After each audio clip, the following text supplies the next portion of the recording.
আল্লাহর হাবিব সাল্লাল্লাহু আলাইহি ওয়াসাল্লামের বক্ষ বিদীর্ণ হলো, আমরা গত জুমায় আলোচনা করেছি। আল্লাহর হাবিব ইসলামকে নিয়ে যাওয়া হলো বাইতুল মুকাদ্দাস।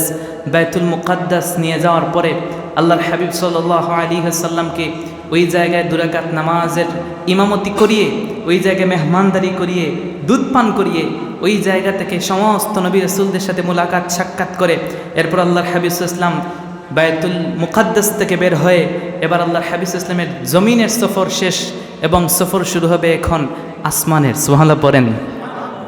শুরু হলো উপরের দিকে ওঠা। আল্লাহর হাবিব ইসলাম চন্দ্র, সূর্য, গ্রহ, নক্ষত্র, Neptune, Pluto, Milky Way, nova, supernova, Proxima Centauri, Andromeda galaxy cross করে, ব্ল্যাক হোল ক্রস করে আল্লাহর হাবিব সাল্লাল্লাহু আলাইহি ওয়াসাল্লাম তিনি চলে গেলেন প্রথম আসমানে। সুবহানাল্লাহ পড়েন। সহিহুল মুসলিমের মধ্যে মুসলিম ইবনুল হাজ্জাজ আল কুশাইরি রাহমাতুল্লাহি আলাইহি ভাব টেনেছেন 300 নম্বর হাদিস থেকে শুরু করেছেন। সুবহানাল্লাহ পড়েন। লম্বা হাদিস, এক হাদিসেই রাসূল করিম সাল্লাল্লাহু আলাইহি ওয়াসাল্লামের বাইতুল মুকাদ্দাসের সফর থেকে 7 আসমানের সফর সহ বাইতুল মুকাদ্দাস থেকে একদম সিদরাতুল মুনতাহা পর্যন্ত এক হাদিস আল্লাহর হাবিব বর্ণনা করেছেন। বলেন সুবহানাল্লাহ। আল্লাহর হাবিব সাল্লাল্লাহু আলাইহি ওয়াসাল্লাম বলেন, সুম্মা আরাজা বিনা ইলা সামা, আমি আল্লাহর হাবিব সাল্লাল্লাহু আলাইহি ওয়াসাল্লামকে জিবরিল নিয়ে গেলেন প্রথম আসমানে। সুবহানাল্লাহ পড়েন। আল্লাহর হাবিব সাল্লাল্লাহু আলাইহি ওয়াসাল্লাম বললেন, জিবরিল আমাকে নিয়ে প্রথম আসমানে গিয়ে হাজির হলেন। প্রথম আসমানে হাজির হয়ে ফাস্তাফতাহা জিবরিল, জিবরিল প্রথম আসমানের আসমান রক্ষী যেই সমস্ত ফেরেশতা আছেন ওনাকে গিয়ে আদেশ করলেন দরজা খুলেন। প্রশ্ন করা হয়েছে, মান আনতা, তুমি কে? হযরতে জিবরিল জবাব দিলেন, আনা জিবরিল, আমি হচ্ছি জিবরিল। আসমান রক্ষী ফেরেশতা জিজ্ঞেস করলো, মান মাআক, তোমার সাথে কে? তিনি বললেন মুহাম্মদ। বলেন না সাল্লাল্লাহু। জিজ্ঞেস করা হলো, কিলাম, কেন এসেছেন? ওয়াকাদ বুইসা ইলাইহি, আপনার সাথে যিনি এসেছেন তিনি কেন এসেছেন? তাকে আনার জন্য কি আপনাকে পাঠানো হয়েছে নাকি? হযরত জিবরিল বললেন, কাদ বুইসা ইলাইহি, আমাকে মুহাম্মদ সাল্লাল্লাহু আলাইহি ওয়াসাল্লামকে আনার জন্য জমিনের মধ্যে পাঠানো হয়েছে। সুবহানাল্লাহ পড়েন। আল্লাহর হাবিব সাল্লাল্লাহু আলাইহি ওয়াসাল্লাম বলেন, ফাফুতিহা লানা, যখনই শুনেছে আমাকে আল্লাহ রাব্বুল আলামিন দাওয়াত করেছেন সাথে সাথে প্রথম আসমানের দরওয়াজা খুলে দেওয়া হলো। আল্লাহু আকবার। আল্লাহর হাবিব বলেন, ফাইযা আনা বিআদম ফারহবা বি ওয়াদআ লি বিখাইর, প্রথম আসমানে ঢোকার পরে আমি হযরত আদম আলাইহিস সালামের দর্শন পেলাম, ওনার সাক্ষাৎ পেলাম। হযরত আদম আলাইহিস সালাম যখনই আমাকে দেখলেন, দেখার সাথে সাথে তিনি আমাকে মারহাবান, আমাকে তিনি মুবারকবাদ জানালেন। সুবহানাল্লাহ পড়েন। ওয়াদআ লি বিখাইরিন, তিনি আমার জন্য কল্যাণের দোয়া করলেন। কুলতু লি জিবরিল, আমি জিবরিলকে জিজ্ঞেস করলাম, ইয়া জিবরিল মান হাযা, এত লম্বা এই ব্যক্তিটাকে? আল্লাহু আকবার। হযরত আদম আলাইহিস সালাম তো স্বাভাবিক ছিলেন না, বিশাল লম্বা। কতটুকু লম্বা ছিলেন? হাদিসের মধ্যে এসেছে আল্লাহ রাব্বুল আলামিন হযরত আদম আলাইহিস সালামকে নিজ কুদরতি হাতে বানিয়েছেন। সুবহানাল্লাহ পড়েন। ফাখালাকাল্লাহু আদম আলা সূরাতিহি ওয়া তুলুহু 60 যিরাআন, আল্লাহ রাব্বুল আলামিন তাকে 70 গজ লম্বা বানিয়েছেন। আল্লাহু আকবার। যিরাআন মানে 1 গজ। যিরাআন মানে কি? 1 গজ। 1 গজ কতটুকু জানেন? এতটুকু। সুবহানাল্লাহ পড়েন। ইয়াদুন মানে হাত। হাত কতটুকু? কোনই পর্যন্ত হচ্ছে হাত। এর জন্য আল্লাহ পবিত্র কোরআনে বলছেন যে কেউ যদি চুরি করে, কি করে? চুরি করে, যে ব্যক্তি চুরি করবে তাহলে তার হাত কেটে দিবা। হাত কতটুকু কাটবেন? কোনই পর্যন্ত। ইয়াদুন মানে হাত, হাত হচ্ছে কোনই পর্যন্ত। যিরাআন 1 গজ। 1 গজ মানে হচ্ছে এই হাতের কবজা পর্যন্ত। আল্লাহু আকবার। হযরতে জিবরিল আলাইহিস সালামের সাথে যখন রাসূল গেলেন, প্রথম আসমানে আদমকে দেখলেন, বিশাল লম্বা ধবধবে সুন্দর চেহারা। আল্লাহু আকবার। হযরতে জিবরিল বললেন, হাযা আদম, তিনি হচ্ছেন হযরত আদম আলাইহিস সালাম। ওয়া হাযিহিল উসওয়াদাতু আন ইয়ামিনিহি ওয়া শিমালিহি নাসামু বিয়ামিনিহি আহলুল ইয়ামিনি মিনহুম আহলুল জান্নাত। আপনি যেই হযরতে আদম আলাইহিস সালামের ডান পাশে কিছু লোক দেখতে পাচ্ছেন, বাম পাশে কিছু লোক দেখতে পাচ্ছেন, এগুলো হচ্ছে ওনাদের সন্তান। আল্লাহু আকবার। আমাদেরকে তিনি দেখতে পেয়েছেন আদমের ডান এবং বাম পাশে। তিনি বলছেন, ফা আহলুল ইয়ামিনি মিনহুম আহলুল জান্নাত, আপনি দেখছেন যে তেনার ডান পাশে যে সমস্ত লোকরা আছে সেরা হচ্ছে জান্নাতি, সুবহানাল্লাহ বলেন। ওয়া আসওয়াদাতুল্লাতি আন শিমালিহি আহলুন নার, আর আপনি বাম দিকে যাদেরকে দেখতে পাচ্ছেন তারা হচ্ছেন দুজখী, তারা হচ্ছেন জাহান্নামী। ফাইদা নাযরা আন ইয়ামিনিহি দাহিকা, এর জন্য তিনি যখন ডান দিকে মুখ ফিরান তখন একটা মুস্কি হাসি দেন, আল্লাহু আকবার। ওয়াইদা নাযরা কিলা বিশিমালিহি বাকা, আর যখন তিনি বাম দিকে মুখ ফিরান তখন ওনার সন্তানদের দিকে তিনি তাকিয়ে একটা কান্না করেন। তার কারণ হচ্ছে বাম দিকেররা হচ্ছে জাহান্নামী, আফসোস করেন আমার সন্তানরা জাহান্নামের মধ্যে যাবে। ডান দিকে তিনি তাকান, তাকিয়ে তিনি একটা মুচকি হাসি দেন, ওই সন্তানরা আল্লাহ রাব্বুল আলামিনের জান্নাতের মধ্যে যাবে। বলেন সুবহানাল্লাহ। আল্লাহর হাবিব বলেন সুম্মা আরাজা বিনা ইলাস সামাইস সানিয়াহ, হযরতে জিবরিল আমাকে প্রথম আসমান ভিজিট করালেন, এবার নিয়ে গেলেন দ্বিতীয় আসমানে।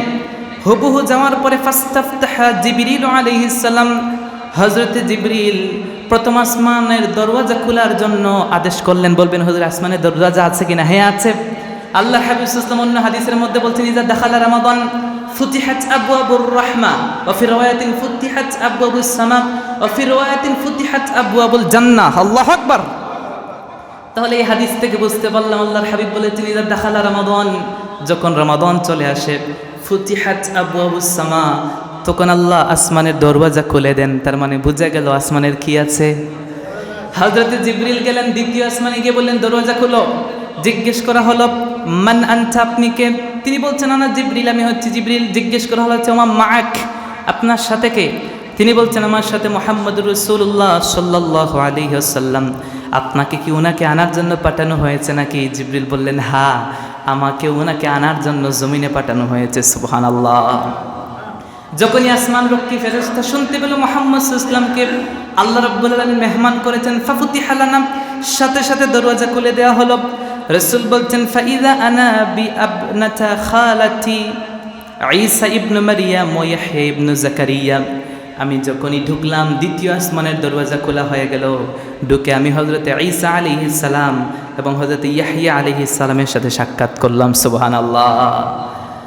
তিনি বলছেন সালাওয়াতুল্লাহি আলাইহিমা ফারহাবান ওয়া দাউ লি বিখাইরিন, তারা আমাকে দেখে মারহাবান জানালেন, অভিবাদন জানালেন, আমাকে তারা রিসিভ করলেন, আমাকে গ্রহণ করলেন, আমার কল্যাণের জন্য দোয়া করলেন।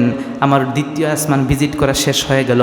রাসূল বলেন সুম্মা আরাজা বিনা ইলাস সামাইস সালিসাহ, আমি তৃতীয় আসমানের মধ্যে গেলাম। হুবহু আসমানের দরওয়াজা রক্ষী জিজ্ঞেস করলো কে? জিবরিল বললেন আমি জিবরিল, সাথে হচ্ছেন মুহাম্মদ সাল্লাল্লাহু আলাইহি ওয়াসাল্লাম। আল্লাহ আমাকে দাওয়াত করেছেন, মুহাম্মদ সাল্লাল্লাহু আলাইহি ওয়াসাল্লামকে নিয়ে আসতে বলেছেন। আমি রাসূল করিম সাল্লাল্লাহু আলাইহি ওয়াসাল্লামকে নিয়ে আল্লাহর সমস্ত সৃষ্টিগুলো একটু ভিজিট করাবো। বলেন সুবহানাল্লাহ। রাসূল বললেন ফাফুতিহা লানা, তৃতীয় আসমানের দরওয়াজা খোলা হলো। ফাইদা আনা বিইউসুফা, আমি যখন তৃতীয় আসমানের দরওয়াজা খোলার পরে ঢুকলাম, ঢুকে দেখলাম সেই জায়গায় হযরত ইউসুফ আলাইহিস সালাম আছেন। ইযা হুয়া কাদ উতিয়া শাতরাতাল হুসনি ফারহাবা ওয়া দাআ লি বিখাইরিন, ইউসুফ আলাইহিস সালামকে দেখলাম সমুদয় সৌন্দর্যের অর্ধেক যেন আল্লাহ রাব্বুল আলামিন তাকে দিয়ে দিয়েছেন। সুবহানাল্লাহ। রাসূল বলেন আমি ইউসুফকে দেখলাম, এত সুন্দর মানুষ, মনে হল আল্লাহর গোটা সৃষ্টির 2 ভাগের 1 ভাগ আল্লাহ ইউসুফকে দিয়ে দিয়েছেন। সুবহানাল্লাহ। হযরত ইউসুফ আলাইহিস সালাম কত সুন্দর ছিলেন। হাদিসের মধ্যে এসেছে রাসূল করিম সাল্লাল্লাহু আলাইহি ওয়াসাল্লাম হাদিস বর্ণনা করেছেন, হযরত ইউসুফ আলাইহিস সালাম কত সুন্দর ছিলেন। ইউসুফ আলাইহিস সালামের সৌন্দর্য দেখে মিশরের 100 জন নারী আনার কিবা আপেল কাটতে গিয়ে ইউসুফ আলাইহিস সালামকে দেখে তারা বেহুশ হয়ে গিয়েছিল, আনকন্ট্রোল হয়ে গিয়েছিল, ফল কাটতে গিয়ে হাতের আঙ্গুল কেটে ফেলেছিল। আল্লাহু আকবার।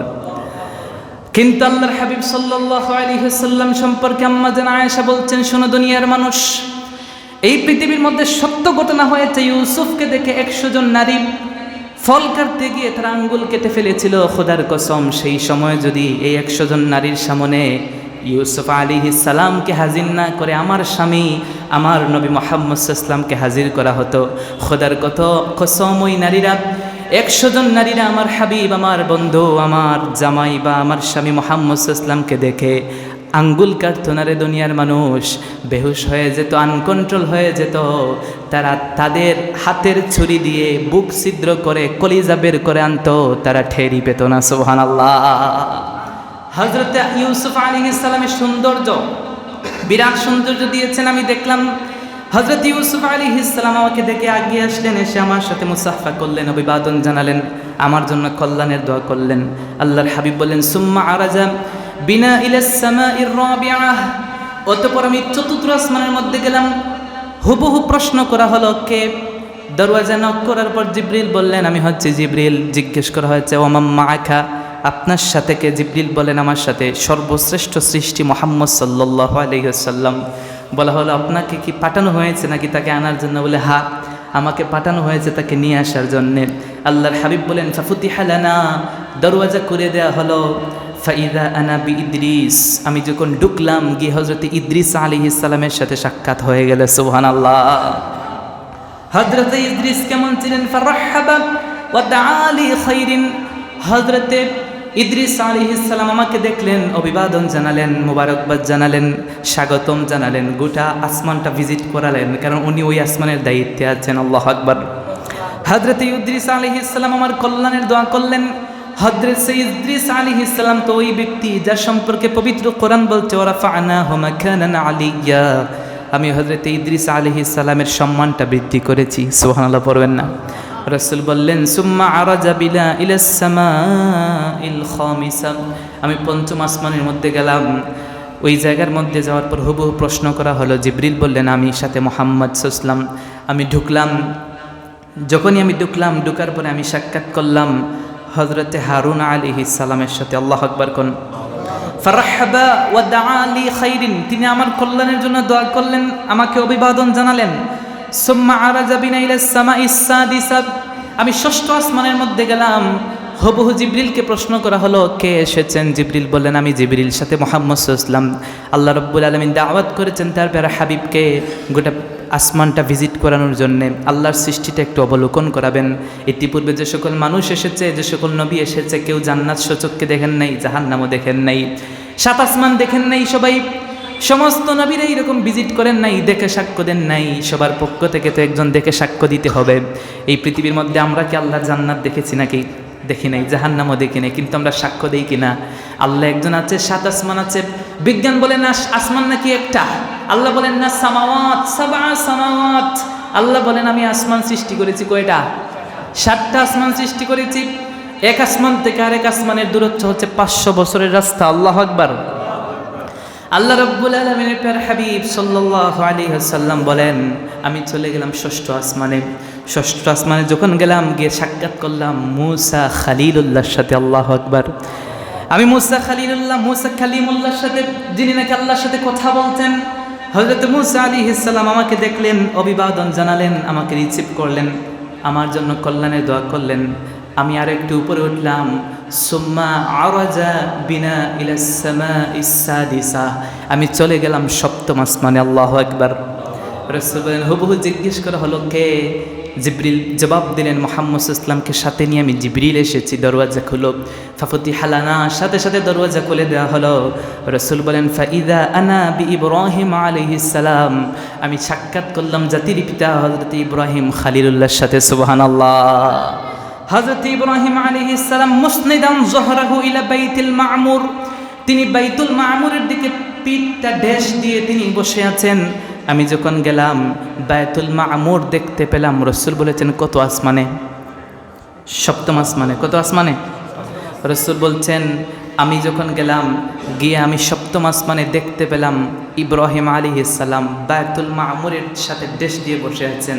তার মানে এই যে হাদিস থেকে বুঝতে পারলাম বাইতুল মা'মুর হচ্ছে সপ্তম আসমানে। বাইতুল মা'মুর কি? হাদিসের মধ্যে এসেছে ওয়াইদা হুয়া ইয়ানি বাইতুল মা'মুর ইয়াদখুলুহু কুল্লা ইয়াউমিন ৭০,০০০ মালাকিন লা ইয়াউদুনা ইলাইহি। বায়তুল মা'মুর হচ্ছে বায়তুল্লাহ আছে জমিনে, বায়তুল্লাহর হুবহু উপরে ঠিক বায়তুল্লাহর আদলে একটা কাবার মতো একটা আছে মসজিদ, সেটা হচ্ছে বায়তুল মা'মুর। সুবহানাল্লাহ পড়েন। জমিনেরটার মধ্যে আমরা মানুষেরা জিনরা ইবাদত করি, তাওয়াফ করি, বায়তুল মা'মুরে ফেরেশতারা তাওয়াফ করেন। আল্লাহু আকবার। ঐতিহাসিকরা বলেছেন বায়তুল মা'মুর আগে সৃষ্টি হয়েছে, জমিনের বায়তুল্লাহ পরে সৃষ্টি করা হয়েছে। যখন বায়তুল মা'মুর দেখেছেন তখন বায়তুল মা'মুরের হুবহু আদলে জমিনের বায়তুল্লাহ আল্লাহ বানিয়ে দিয়েছেন। সুবহানাল্লাহ। কিন্তু বিস্ময়কর কথা হলো রাসূল বলেছেন কুল্লা ইয়াউমিন ৭০,০০০ মালাকিন, ওই বায়তুল মামুরে প্রত্যেকটা দিন ৭০,০০০ ফেরেশতা তাওয়াফ করেন, লা ইয়াউদুনা ইলাইহি, কিন্তু কথা হলো যেই ৭০,০০০ ফেরেশতা একদিন তাওয়াফ করেন, কিয়ামতের আগ পর্যন্ত ওই ৭০,০০০ ফেরেশতা দ্বিতীয়বার তাওয়াফ করার সুযোগ পাবেন না। আল্লাহু আকবার। তাহলে কি বুঝতে পারলেন আল্লাহ কত শত ফেরেশতা সৃষ্টি করে রেখেছেন। হযরত রাসূল করিম সাল্লাল্লাহু আলাইহি ওয়াসাল্লাম বলেন বাইতুল মামুরে গেলাম, হযরত বাইতুল মামুরে আমার সাক্ষাৎ হলো ইব্রাহিম আলাইহিস সালামের সাথে। হযরত ইব্রাহিম আলাইহিস সালাম, লাকিতু ইব্রাহিম লাইলাতা উসরিয়া বি, জামিউত তিরমিজির 3462 নম্বর হাদিসে এসেছে। আল্লাহর হাবিব বলেন, আবু হুরায়রার বর্ণনা, আব্দুল্লাহ ইবনে মাসউদের বর্ণনা, আল্লাহর হাবিব সাল্লাল্লাহু আলাইহি ওয়াসাল্লাম বলেন আমি সাক্ষাৎ করলাম হযরত ইব্রাহিমের সাথে সপ্তম আসমানে বাইতুল মামুরের মধ্যে। তিনি যখন আমাকে দেখলেন বললেন, ইয়া মুহাম্মদ, ও বেটা মুহাম্মদ তুমি শোনো, আখরিউ আমতাকা মিন্নিস সালাম, আমার পক্ষ থেকে সালাম গ্রহণ করবা, ওয়া উখবিরুহুম, তোমার সন্তানদেরকে তোমার উম্মতদেরকে তুমি আমার পক্ষ থেকে সালাম দিবা এবং একটা সুসংবাদ দিয়ে দিবা। আল্লাহু আকবার। সুসংবাদটা কি ছিল? আল্লাহর হাবিব বলেন হযরত ইব্রাহিম আমাকে বললেন, আন্নাল জান্নাতা তাইয়্যিবাতুত তুরমাতি আযবুহু আযবাতুল মাই ওয়া আন্নাহা কিয়ানুন ওয়া আন্নাহা গীরা সাহাব। আল্লাহর হাবিব সাল্লাল্লাহু আলাইহি ওয়াসাল্লাম বলেন ইব্রাহিম আলাইহিস সালাম আমাকে সুসংবাদ দিয়েছেন, বলেছেন তোমার উম্মতদেরকে বলে দিও আল্লাহ রাব্বুল আলামিন যে জান্নাত বানিয়েছেন, জান্নাতের জমিন অতি সুগন্ধিময় একটা জমিন। সুবহানাল্লাহ। অন্য হাদিসে আল্লাহর হাবিব বলেছেন জান্নাত তো এমন, গোটা জান্নাত বাদ দেন, জান্নাতের একজন হুরের একটা উড়না যদি জমিনের মধ্যে একটা মুহূর্তের জন্য প্রকাশ পেত, গোটা জমিন সুগন্ধিতে ভরপুর হয়ে যেত। সুবহানাল্লাহ। আল্লাহর হাবিব সাল্লাল্লাহু আলাইহি ওয়াসাল্লাম বলেন হযরত ইব্রাহিম আমাকে সুসংবাদ দিয়েছেন, যদিও একটু পরে আমি যাব জান্নাত ভিজিট করতে। তিনি আমাকে বলে দিলেন, শোনো শোনো, তোমার উম্মতদেরকে বলে দিও জান্নাতটা সুগন্ধিময় একটা জমিন, অতীব সুগন্ধিময় জমিন। 2 নম্বর মনে রাখবা, জান্নাতটা হচ্ছে এমন, এটা হচ্ছে এমন জান্নাতে আল্লাহ রাব্বুল আলামিন তোমার উম্মতের মধ্যে উম্মতের জন্য সেই জায়গায় পানির ব্যবস্থা রেখেছেন। এই পানি হচ্ছে এমন পানি যেই পানি মধুর থেকেও মিষ্টি। সুবহানাল্লাহ। দুধের থেকেও সাদা, এমন একটা পানি, সুগন্ধিযুক্ত মিষ্টি পানি আল্লাহ রাব্বুল আলামিন রেখে দিয়েছেন। সুবহানাল্লাহ পড়বেন না? আল্লাহর হাবিব সাল্লাল্লাহু আলাইহি ওয়াসাল্লাম বলেন হযরত ইব্রাহিম আলাইহিস সালাম আমাকে একটা কি বলবো, এটা বলা যায় যে আমাকে তিনি একটা গুপ্ত ধন আমাকে জানিয়ে দিয়েছেন। সুবহানাল্লাহ পড়েন। কিন্তু সেটা আমার জন্য না, সেটা জানিয়ে দিয়েছেন আমার উম্মতের জন্য। আল্লাহু আকবার। হযরত ইব্রাহিম আলাইহিস সালাম বললেন, মুহাম্মদ আর একটা সুসংবাদ আপনাকে দিয়ে দেই, আপনি আপনার উম্মতকে বলে দিয়েন সুবহানাল্লাহ ওয়ালহামদুলিল্লাহ ওয়া লা ইলাহা ইল্লাল্লাহ ওয়াল্লাহু আকবার। এই তাসবিহটা যেন তারা বেশি বেশি করে তারা যেন পাঠ করে, এই তাসবিহ যেন সবসময় তারা নিজের আমলের মধ্যে নিয়ে নেয়, কারণ এই তাসবিহটা হচ্ছে জান্নাতের একটা ফল। বলেন না সুবহানাল্লাহ। তিনি বলেছেন জান্নাতটা হচ্ছে সমতল, তার গাছপালা হচ্ছে সুবহানাল্লাহ ওয়ালহামদুলিল্লাহ ওয়া লা ইলাহা ইল্লাল্লাহ ওয়াল্লাহু আকবার। অন্য হাদিসের মধ্যে এসেছে আল্লাহর হাবিব বলেছেন মসজিদের ফজিলত কত বেশি। রাসূল বলছেন, ও আমার সাহাবীরা, যখন তোমরা জমিনের মধ্যে জান্নাতের পাশ দিয়ে যাবে তখন তোমরা একটু জান্নাতের ফল ভক্ষণ করে যেও। আল্লাহু আকবার। জিজ্ঞেস করা হলো, ও আল্লাহর হাবিব, আমরা তো জানি জান্নাত আল্লাহ রাব্বুল আলামিন প্রস্তুত করে রেখেছেন, কিন্তু জমিনের মধ্যে তো জান্নাত নাই। রাসূল বলতেন, আছে আছে, জমিনের মধ্যেও জান্নাত আছে। জমিনের মধ্যে জান্নাত হলো আল্লাহর পবিত্র ঘর মসজিদ। বলেন সুবহানাল্লাহ। রাসূল বলছেন, তোমরা যখন মসজিদের পাশ দিয়ে যাবে তখন এটা হচ্ছে জান্নাত, তোমরা জান্নাতের মধ্যে একটু বসে জান্নাত থেকে ফল ভক্ষণ করবে। জিজ্ঞেস করা হলো, রাসূল জান্নাতের ফলটা আবার কি? আমি মসজিদে বসলাম কিন্তু ফল পাইব কই? রাসূল বলছেন, জান্নাতের মধ্যে বসা মানে মসজিদের মধ্যে বসা, ফল মানে হচ্ছে সুবহানাল্লাহি ওয়ালহামদুলিল্লাহ ওয়া লা ইলাহা ইল্লাল্লাহ ওয়াল্লাহু আকবার। যেই ব্যক্তি মসজিদে বসে বসে এই তাসবিহটা পড়বে, আল্লাহ রাব্বুল আলামিন তাকে আল্লাহর অসংখ্য অগণিত নিয়ামত রাজিযুক্ত জান্নাতের মধ্যে দাখিল করে দিবেন। সুবহানাল্লাহ। হযরত ইব্রাহিম আলাইহিস সালাম আমাকে বলেছেন আপনার উম্মতকে জানিয়ে দিয়েন এটা হচ্ছে জান্নাতের গাছপালা, অন্য বর্ণায় এসেছে এটা হচ্ছে জান্নাতের ফল, তারা যেন এই তাসবিহটা বেশি বেশি করে পাঠ করে।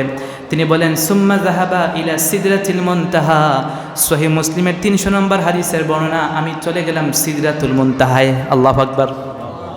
তাহলে বোঝা গেল সিদরাতুল মুনতাহা হচ্ছে সপ্তম আসমানের উপরে, সপ্তম আসমানে হচ্ছে বাইতুল মামুর। রাসূল বলেন আমি চলে গেলাম সিদরাতুল মুনতাহা, ওয়া ইযা ওয়ারাকুহা কাযানিল ফিলাহ, ওই জায়গার মধ্যে গিয়ে দেখলাম ওই সিদরাতুল মুনতাহা বিশাল একটা গাছ। আল্লাহু আকবার বলেন। ওই গাছের এক একটা পাতা, গাছটা হচ্ছে এমন, ওই গাছার বিশাল গাছের পাতা হচ্ছে হাতির যে বিশাল বিশাল কান থাকে ওই কানের মতো। আল্লাহু আকবার। এক একটা পাতা এত মোটা মোটা। আর আমি দেখতে পেলাম ওই জায়গার মধ্যে ওয়াইদা সামারুহা কাল কিলাল, আর আমি ওই জায়গায় ওই সিদরাতুল মুনতাহা এটা একটা গাছের নাম, ওই গাছের মধ্যে বিশাল বিশাল ফল দেখতে পেলাম, আর ওই ফলগুলো হচ্ছে মটকার মতো। আল্লাহু আকবার। বিশাল বিশাল ফল, বিশাল বিশাল পাতা, এটা হচ্ছে সিদরাতুল মুনতাহা। তিনি বলেন ফালাম্মা গাশিয়াহা মান আমরিল্লাহি মা গাশিয়াত তাগায়্যারাত ফামা আহাদু মিন খালকিল্লাহ ইস্তাতিউ আন ইয়ানতাআহা মান হুসনিহিন্না। তিনি বলছেন আমি সেই বৃক্ষটিকে দেখলাম যখন আল্লাহর নির্দেশে যা আবৃত করে তখন তা পরিবর্তিত হয়ে যায়। আল্লাহ রাব্বুল আলামিন নির্দেশ দেন, সাথে সাথে এটার পরিবর্তন চলে আসে। সেই সৌন্দর্যের বর্ণনা এই জমিনের মধ্যে কোনো ব্যক্তি বর্ণনা করে কাউকে বোঝাতে পারবে না। সুবহানাল্লাহ। আল্লাহর হাবিব সাল্লাল্লাহু আলাইহি ওয়াসাল্লাম বলেন আমি সিদরাতুল মুনতাহায় গেলাম, এটা হচ্ছে লাস্ট বর্ডার, শেষ সীমানা, এর উপরে আর কেউ যেতে পারে না। আল্লাহু আকবার। ইল্লা রাসূল মুহাম্মদ সাল্লাল্লাহু আলাইহি ওয়াসাল্লাম ছাড়া জিবরিলও এর উপরে আর যেতে পারেন না। সিদরাতুল মুনতাহা লাস্ট স্টপ। সিদরাতুল মুনতাহা পর্যন্ত ফেরেশতারা যেতে পারেন, দুনিয়ার ফেরেশতা, আসমানের ফেরেশতা, আর আসমানের ফেরেশতার শেষ সীমানা হচ্ছে সিদরাতুল মুনতাহা। আর সিদরাতুল মুনতাহার উপরে আল্লাহর আরশ এবং কুরসি, ওই জায়গায় নিযুক্ত আছেন আরও ফেরেশতা। ওই ফেরেশতারা সিদরাতুল মুনতাহা পর্যন্ত আসতে পারেন, নিচে নামতে পারেন না। নিচেরা উপরে উঠতে পারেন না, উপরেরা নিচে নামতে পারেন না। সুবহানাল্লাহ। আরশ বহনকারী ফেরেশতা আছেন 8 জন, হাম্মালাতুল আরশ বলা হয় যাদেরকে। কুরসি বহনকারী ফেরেশতা আছেন 4 জন। আল্লাহ রাব্বুল আলামিনের আসমানটা বহন করছেন কিছু ফেরেশতা। এইরকম তো অসংখ্য অগণিত ফেরেশতা আছেন। আল্লাহ রাব্বুল আলামিন তার হাবিব সাল্লাল্লাহু আলাইহি ওয়াসাল্লামকে নিয়ে গেলেন, 7 আসমান ভিজিট করালেন, সিদরাতুল মুনতাহা পর্যন্ত নিলেন।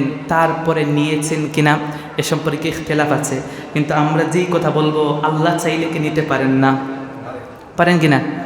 কারণ আপনি একটা উদাহরণ দিয়েছিলাম আগে আমার এই ছোট্ট বাংলাদেশ দিয়ে। এই ছোট্ট বাংলাদেশের একজন রাষ্ট্রীয় প্রোপাইটর যদি আপনাকে দাওয়াত করে নিয়ে যেতে পারেন, ওনার বিশাল বিশাল সব কিছু দিয়ে উনি পরিদর্শন করাতে পারেন, তাহলে আল্লাহ রাব্বুল আলামিন সর্বশক্তিমান যিনি না হলে এই পৃথিবীর অস্তিত্ব সৃষ্টি হতো না, সেই রসুলকে কি দাওয়াত করে নিতে পারেন না? এখন কথা হচ্ছে আল্লাহ রাব্বুল আলামিন তারপর হাবিবকে নিয়েছেন কোথায়? আরশে। আমরা জানি আরশে নিয়েছেন, কিন্তু এটা সম্পর্কে ভিন্ন কিছু বর্ণনাও পাওয়া যায়, কিন্তু এটা বলতে গিয়ে আমরা যেন আবার এমন আকীদা পোষণ না করি যে আল্লাহ আরশে বসে আছেন। বুঝলেন কথা? কথা হচ্ছে আল্লাহ তার প্যারা হাবিব সাল্লাল্লাহু আলাইহি ওয়াসাল্লামকে দাওয়াত করে নিয়েছেন কোথায়? আরশে। তাহলে মনে গেল আল্লাহ কোথায়? বিষয়টা এমন হয়ে গেল না? আসেন, পবিত্র কোরআনে আল্লাহ রাব্বুল আলামিন বলেছেন আর রহমান আলাল আরশি ইস্তাওয়া। আর রহমান তো তা আল্লাহ, আলা মানে উপরে, আরশ মানে আরশের উপরে, ইস্তাওয়া মানে অধিষ্ঠিত হওয়া, বসবাস করা, বসা। কোরআন বলছে আল্লাহ কোথায়? আরশের উপরে। এই আয়াত আমার কিছু ভাইয়েরা এই আয়াতকে পরে দলিল দিয়ে দেন, কিন্তু পবিত্র কোরআনুল কারীমের আয়াতগুলোর 2টা ভাগ আছে। বলেন কয়টা ভাগ? একটা হচ্ছে নাসিখ আর একটা হচ্ছে মানসুখ। বলেন তো একটা কি? নাসিখ আর একটা হচ্ছে মানসুখ। নাসিখ মানসুখের যদি জ্ঞান না থাকে তাহলে সেই বক্তা ওয়াজ করার কোনো অ্যাবিলিটি নেই। পবিত্র কোরআনের কিছু আয়াত আছে এমন যেগুলো পড়া যায়, তিলাওয়াত করা যায়, সওয়াব হবে, কিন্তু আমল করা যায়। আবার পবিত্র কোরআনে এমন কিছু আয়াত ছিল যা পড়া যায় না কিন্তু আমল করতে হয়। কথা বুঝতে পেরেছেন? পবিত্র কোরআন কারীমে কিছু আয়াত আছে এমন যেগুলো প্রথমে ছিল, পরে এগুলো আল্লাহ রহিত করে দিয়েছেন। পবিত্র কোরআন বলছে মা নানসাখ মিন আয়াতিন আও নুনসিহা নাতি বিখাইরিম মিনহা আও মিসলিহা। আল্লাহ বলছেন মা নানসাখ মিন আয়াতিন, আমি কিছু আয়াতকে নানসাখ তথা নাসিখ করে দিয়েছি, অথবা আমি আল্লাহর হাবিবকে ভুলিয়ে দিয়েছি। রসুল ভুলে গেছেন? রসুল ভুলে যান নাই। আল্লাহ বলছেন আউ নুতিহা, আমি আল্লাহর হাবিব সাল্লাল্লাহু আলাইহি ওয়াসাল্লামকে ভুলিয়ে দেওয়ার পরে মিসলিহা হুবহু একটা আয়াত আমি আবার নাজিল করেছি। সুবহানাল্লাহ বলে। আউ খাইরিম মিনহা, অথবা তার থেকে উত্তম আর একটা আয়াত নাজিল করেছে। এটা হচ্ছে নাসিখ মানসুখের দলিল। আল্লাহ বলছেন আর রহমান আলাল আরশ ইস্তাওয়া, রহমান তো তা আল্লাহ, ইস্তাওয়া মানে অধিষ্ঠিত আছেন কোথায়? আরশের উপরে। আমরা প্রসিদ্ধ একটা আয়াত জানি পবিত্র কোরআন কারীমে 3 নম্বর পারায় আছে, সূরা বাকারায় মনে হয় শেষ দিকে, আয়াতুল কুরসি। সেই জায়গার মধ্যে এসেছে ওয়াসিআ। আমরা আগে বলেছি ইস্তাওয়া মানে কি? অধিষ্ঠিত হওয়া। ওয়াসিআ মানে অধিষ্ঠিত হওয়া। কুরসিয়ুহু, আল্লাহ কুরসির মধ্যে বসে আছে। কুরসি মানে কি? কেদারা। কুরসি মানে কি? চেয়ার। এটা কি? চেয়ার। কথা বুঝছেন? আল্লাহ আরশে চেয়ারে বসে আছে। কিসে বসে আছে? এই চেয়ারটা আমার থেকে বড় না ছোট? বলেন, এটা বড় না ছোট? বলেন, এটা আপনার ঈমান। বলেন, এটা কি? বড়। এটা যদি ছোট হতো আমি কি বসতে পারতাম? হ্যাঁ না বলেন। এটা যদি আমার থেকে ছোট হতো আমি কি বসতে পারতাম? চেয়ারটা আমার থেকে বড়, আমি চেয়ারের থেকে ছোট, এর জন্য আমি বসতে পেরেছি। তার মানে বোঝা গেল আল্লাহ কুরসি থেকে ছোট। নাউজুবিল্লাহ। পবিত্র কোরআন যদি আপনি এরকম বলেন, শাব্দিক অর্থ চলেন। আচ্ছা, পবিত্র কোরআন আল্লাহ বলছেন কুল্লু মান আলাইহা ফান, সব কিছু ধ্বংস হয়ে যাবে, ইল্লা ওয়াজহি, ওয়াজহুন ব্যতীত। ওয়াজহুন কি? ওয়াজহুন অর্থ চেহারা। বলেন, ওয়াজহুন অর্থ কি? ইল্লা ওয়াজহি, একমাত্র চেহারা। কার চেহারা? আল্লাহর চেহারা ব্যতীত। তাহলে আল্লাহর চেহারা ব্যতীত আল্লাহর হাত পা সব ধ্বংস হয়ে যাবে?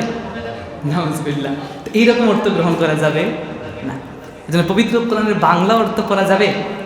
তা আমাদের একদল ভাইয়েরা, এটা হচ্ছে হুলুলি আকীদা। আল্লাহর জন্য কোনো জায়গা নির্ধারিত নাই, আল্লাহ আরশেও নাই, আল্লাহ জমিনেও নাই, আল্লাহর জন্য কোনো জায়গা নির্ধারিত নাই। আচ্ছা, মানলাম আপনি যে বলছেন আল্লাহ কোরআনে, আপনি কোরআন দিয়ে দলিল দিচ্ছেন, বলছেন আর রহমান আলাল আরশ ইস্তাওয়া, আর এইদিকে আছে ওয়াসিয়া কুরসি, তা আল্লাহ আরশে কুরসিতে বসে আছেন। ভালো কথা, খুব সুন্দর যুক্তি। তা আপনাকে বলবো, আরশটা কি আল্লাহর সৃষ্টি না? কুরসিটা আল্লাহর সৃষ্টি না? তাহলে আরশ সৃষ্টির আগে আল্লাহ কোথায় ছিলেন? এটার জবাব দিবেন। যদি আল্লাহ এখন আরশে থাকেন, কুরসিতে বসাতে, আরশ যখন ছিল না, কুরসি যখন ছিল না, তখন আল্লাহ কোথায় ছিলেন? 1 নম্বর প্রশ্ন। আবার পৃথিবীতে ধ্বংস হয়ে যাবে, এটা তো বিশ্বাস করেন। কিয়ামত হয়ে গেলে আকাশ, জমিন, আরশ, কুরসি সব ধ্বংস হয়ে যাবে, তখন আল্লাহ কোথায় থাকবেন? বুঝলেন এই কথা? আল্লাহ আরশ সৃষ্টির আগে যেটায় ছিলেন, আরশ ধ্বংস হওয়ার পরে যেটায় থাকবেন, আল্লাহ এখন ওই জায়গায় আছেন। আল্লাহর জন্য কোনো জায়গা নির্ধারণ করা যাবে? বলেন, আল্লাহর হাত আছে, পা আছে, আপনার আমার মতো এগুলো বলা যাবে? অবশ্যই না। এগুলো বললে এটা হুলুলি আকীদা, এটা হলে আপনার ঈমান থাকবে। এজন্য তো আল্লাহর হাবিব সাল্লাল্লাহু আলাইহি ওয়াসাল্লাম বলেছেন যে তুফাক্কিরু ফি খালকিল্লাহ ওয়ালা তাতাফাক্কিরু ফিল্লাহ, তোমরা আল্লাহর সৃষ্টি নিয়ে গবেষণা করবা, তোমরা আল্লাহকে নিয়ে গবেষণা করতে যাইবা কেন? আল্লাহ তোমাকে বানাইলো, এখন তুমি আল্লাহকে নিয়ে সৃষ্টি নিয়ে গবেষণা করলা। তোমার বাপ তোমাকে জন্ম দিলাম, তুমি তোমার বাপের বৈধ সন্তান না অবৈধ সন্তান এটা তালাশ করবা? এটা কি ভদ্রতা? আল্লাহ আরশে আছেন, এ কথা বলা যাবে? এবার আপনি বলেন আল্লাহ রসুলকে আরশে কেন নিয়েছেন? হয়তো বা নিয়েছেন আরশ ভিজিট করার জন্য, আরশ দেখার জন্য। আরশ তো কেউ দেখে নাই, কেউ দেখেছে? দেখার জন্য নিয়েছেন। এর জন্য কি আল্লাহ আরশে থাকা জরুরি? থাকা জরুরি না তো। আল্লাহ সব জায়গায় আছেন, এই কথা কেউ কেউ বলেন। কেন বলেন? ইলমান ওয়া কুদরাতান। আল্লাহ সব জায়গায় ইলমান এবং কুদরাতান আছেন। আল্লাহর জন্য লা মাকান, কোনো মাকান নির্ধারণ করে জায়েজ নাই। তাহলে আল্লাহ কি আরশে আছেন? কুরসিতে বসে আছেন? তা আল্লাহ যদি আরশে থাকেন, তাহলে আরশটা আল্লাহর থেকে বড় হতে হবে, কুরসিটাও বড় হতে হবে। তার মানে মনে গেল আল্লাহ আরশ থেকেও ছোট, কুরসি থেকেও ছোট। নাউজুবিল্লাহ। এমন ঈমান লালন করা যাবে? হ্যাঁ না একটু বলেন, যাবে? তো কোরআন যদি আপনাকে কেউ দলিল দিয়ে দেয় যে কোরআনে আছে আল্লাহ বলতেন আল্লাহ আরশের উপরে আছেন, হবে? হবে না।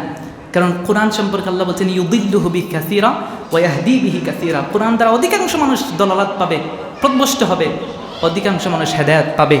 কোরআন দ্বারা অনেক মানুষ জাহান্নামে যাবে। খারিজি যে সম্প্রদায়, তারা কোরআন দ্বারাই বের হয়েছে। আলী রাদিয়াল্লাহু জামানায় তারা বলেছে, আল্লাহ বলেছেন ইনিল হুকমু ইল্লা লিল্লাহ, হুকুম চলবে কার? আল্লাহর। কিন্তু হযরতে আলী রাদিয়াল্লাহু তাআলা আনহু এবং হযরতে মুয়াবিয়া রাদিয়াল্লাহু তাআলা আনহু দুইজন হাকিম নিযুক্ত করেছেন। হাকিম মানে কি জানেন? বিচারক। হাকিম মানে কি? আপনার দেশের বিচারক আছে না, জজ কোর্টে বিচারক থাকে না? ওই খেলাফতকালে তিনি একজন বিচারক নিযুক্ত করেছেন, দুইজনকে। তারা বলছে যে মুয়াবিয়া এবং আলী রাদিয়াল্লাহু কাফের হয়ে গেছে। নাউজুবিল্লাহ পড়ে। দলিল কি? দলিল পবিত্র কোরআন বলছে ইনিল হুকমু ইল্লা লিল্লাহ, হুকুম চলবে কার? তাহলে এই দলিল কি এই জায়গায় হলো? হলো না। তো কোরআন পেইলেই তো আপনি আয়াত তর্জমা করে আপনি সেটা আমল করতে পারবেন না। আমি শেষ করে দিচ্ছি, পবিত্র কোরআনে আয়াত নাজিল হয়েছে কুলু ওয়াশরাবু, খাওয়ার পান করো, হাত্তা ইয়াতাবায়্যানা লাকুমুল খাইতুল আবয়াদ মিনাল খাইতিল আসওয়াদি মিনাল ফাজর। তোমরা খাবা পান করবা যতক্ষণ না কালো রেখা থেকে সাদা রেখা আলাদা হবে। এই আয়াতটা নাজিল হয়েছিল সেহরি খাওয়ার সম্পর্কে। কি খাওয়ার সম্পর্কে? একজন ফেরেশতা কি করেছেন, বাজার থেকে একটা বালিশ কিনে এনেছেন, একটা কালো সুতা একটা সাদা সুতা কিনে এনে দুইটা একত্রিত করে বালিশের নিচে দিয়ে খাওয়া শুরু করছেন। সেহরি খাচ্ছেন। কি খাচ্ছেন? হাদিসে আছে, টেম্বানন বলছে। খেতে খেতে খেতে খেতে দেখা যায় বিলাল আজান দিয়ে দিয়েছেন, কিন্তু সুতা তো আলাদা হয় না। তিনি দৌড়ে রসুলের কাছে গিয়ে বললেন, রসুল কি হলো আপনার, বিলাল আজান দিয়ে দিলেন, আমার বালিশের নিচের সুতা থেকে কোনো আলাদা হয়? রসুল হাসি দিয়ে বললেন যে সাহাবী, তোমার বালিশ এত মোটা, এত বড় তোমার বালিশ, যেই বালিশের নিচে আল্লাহর আসমানটা জায়গা পেয়ে গেছে। আল্লাহু আকবার। তিনি হায়াতের তর্জমা বুঝেন নাই, রসুলের কাছ থেকে পরে বুঝে নিয়েছেন। এই জায়গায় আবিয়াদু মিনাল খাইতিল আসওয়াদ, খাইতুন দ্বারা এই জায়গায় সুতা না, এই জায়গায় আসমানের ওই যে সুবহে সাদিকের পরে একটা সাদা রেখা আসে, কালো রেখা দূরীভূত হয়ে যায়, অন্ধকার দূরীভূত হয়ে রাত আসে, এটাকে আল্লাহ বুঝিয়েছেন। আল্লাহ আরশে আছেন, এ সম্পর্কে আপনি বাংলা তর্জমা করে আল্লাহকে আরশে বসালে আপনার ঈমান থাকবে না। আল্লাহ কুরসিতে আছেন বলে আপনি যদি আল্লাহকে কুরসিতেই বসায় দেন আপনার ঈমান থাকবে? পবিত্র কোরআন বলছে ওয়ানাহনু আকরাবু ইলাইহি মিন হাবলিল ওয়ারিদ, আল্লাহ তোমার শাহরুখের থেকে আরো নিকটে আছেন। আল্লাহ বলছেন তুমি যেই দিকে তাকাইবা ফাসাম্মা ওয়াজহুল্লাহ, সেই দিকে আল্লাহকে পাবা। হাদিসে আছে আল্লাহ রাব্বুল আলামিন প্রতি রাতের শেষ অংশে প্রথম আসমানে চলে আসেন। মানে কি আল্লাহ নেমে আসেন? এর আগ পর্যন্ত আল্লাহ আরশে বসে আছিলেন না, আল্লাহর রহম চলে আসে, আল্লাহর রহমতের ফেরেশতা আছে, এগুলো ব্যাখ্যা বুঝতে হবে।